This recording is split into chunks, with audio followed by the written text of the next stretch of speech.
Bizlar mana shu bir yildan sal ziyod suv ta'minoti bilan to'liq ta'minlanganmiz. 24 soat bizlarda suv bor.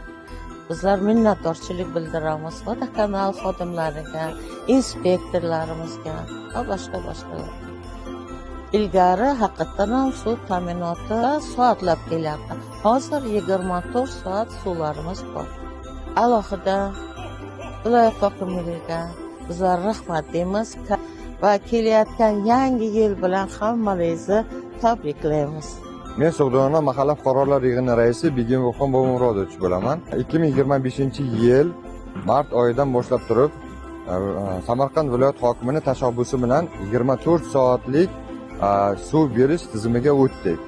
Bu juda mahallamizda yaxshi sharoitlarni yaxshilashda, fuqarolarning roziligini olishda juda katta rol o'ynadi. 24 soatlik davrdan oldin balandga suvlar chiqmas edi. Quvurlarimiz hammasi yangilandi, sharoitlar yaxshilandi. Mana bu yil fuqarolarimiz uchun yangi yil arafasida katta bir sovg'a deb bilsak bo'ladi.